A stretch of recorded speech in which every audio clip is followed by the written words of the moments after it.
Okay, thank you, Chimeze. That's true. Puff Puff is affected, but I've just been given the message to pass to you now. Temitope Olugbile, research analyst, actually with FDC.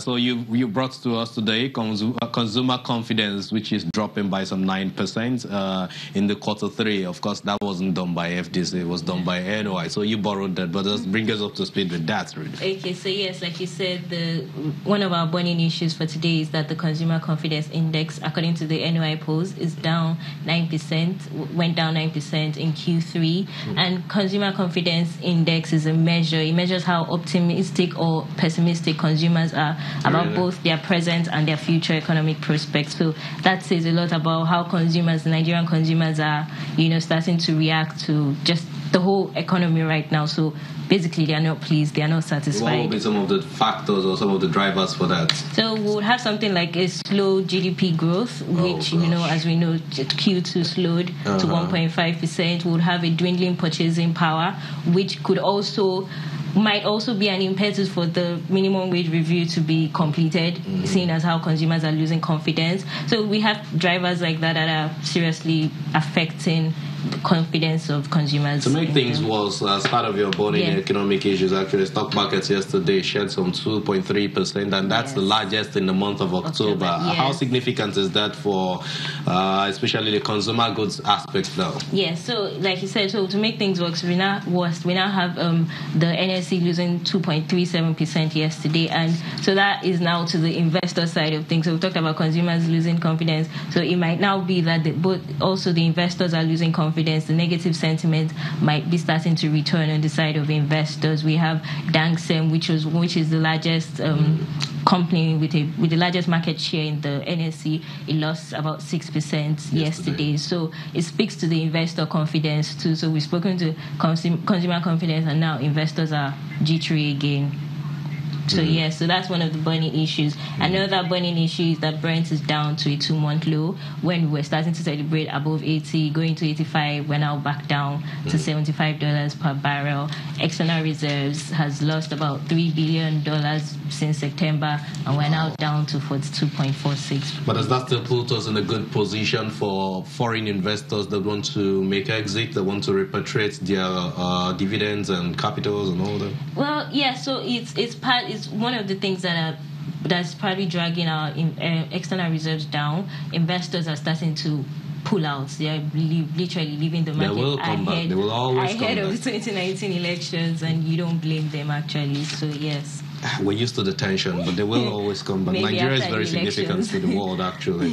In terms of Brent falling sharply, give us a sense of what's really driving this. 2 months low at $75.74 per barrel. It was just a few weeks ago we were celebrating some 10% increase at some $86 per barrel, and we thought Nigeria was really going to make more. So what's been dragging this? So the rally initially was due to the looming Iran sanctions, and then towards the end of the rally we saw the whole Saudi Arabia tensions concerning the death of the journalist drive up prices. But now Saudi Arabia has come out to say that they are not going to use their oil exports as a weapon for, if Trump wants to impose any sanctions on them. So now that has them coming out to reassure the market that there's no problem has now brought prices down to what we have now. And then now the Iran sanctions are now on the minds of everybody. So the Saudi Arabia issue is pretty much over now. The market is assured that there's no weapon from them, and now the Iranian sanctions are now back to focus. So yes, so that's what's happening. You've given us some bad news. Now take us away from limbo, give us some good news, even though you have some disadvantage or demerits, actually. Yes. So the good news we have is that power output is now above 4,000 megawatts per hour. Between 2 days ago and now that we spoke? Yes. What's the magic? We've been having a lot of power output, daily power output above 4,000 megawatts per hour now. So that is definitely, if we can sustain this for as long as we can, it will be good. It's good news for us. And then we also have that since the oil prices are down, yes, that would affect our oil revenues. But seeing as how we've been paying so much money into subsidy payments at about $3.58 billion, we can now maybe get some easing from that side of things. So how's the lower oil price going to affect us? Yeah, so that would affect our oil revenues, and if oil revenues are affected, it could have a ripple effect on things like fact disbursements. But then there's a projection of somehow some 880 billion barrels per day, rather, in terms of our exports of the 4 largest grades, the Bonnie, Light, all of the grades that we have. Is that really positive for us? Because we keep hearing that we struggle to find buyers. I mean, that hasn't changed since our last conversation. Yes, it has. I mean, our last conversation was 2 days ago. So, yes, that hasn't changed. But what this would mean, what a lower oil price, like I said, is good for our subsidies. So even if we are struggling a little to find buyers, we would still, the buyers we're able to find, we won't pay so much in subsidy payment. So that has to be good news for us.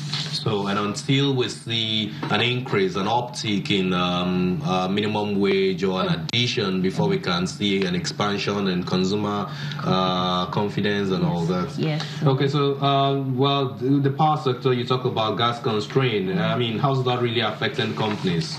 So, yes, that is affecting, first of all, gas constraint is a huge part of the constraints that the power sector is experiencing today. So that would obviously affect power output. Even though we're above 4,000, there's still so much potential that we can tap if we only just tackle gas and grid constraints. Water constraint has been relatively silent for a while because we're having rainfall now, so there's things like that. So if we are able to tackle our gas constraint, that would be positive for. So in terms of, because again, I'm concerned about how these companies will actually function and be able to produce more. We know that we now have a 6,000 megawatts capacity, and but the distribution side is where the challenge is. That's the downside. But Mr. Fashola, the Minister of Power and Housing, recently said they have been engaging some companies, manufacturers, to tap into the 2,000 megawatts extra. Is that a game changer as it is? There are only 4 companies that he said are currently subscribed to that. So I don't really see that as a game changer because it's on the government in a way to attack these issues and tackle them.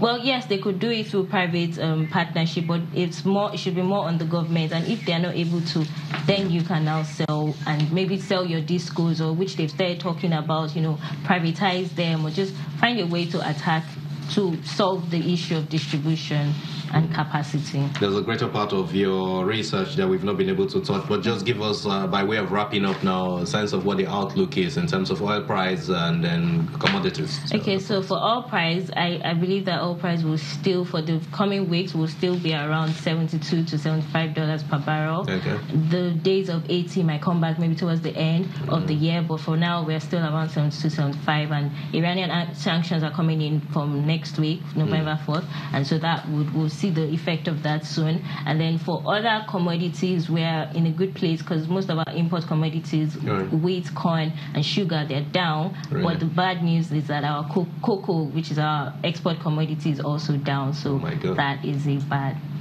news. A lot of room for opportunities and improvement. Temitope Olugbile, thank you so much from FDC. All the best in your research. The next one you bring will come with a whole lot of good news.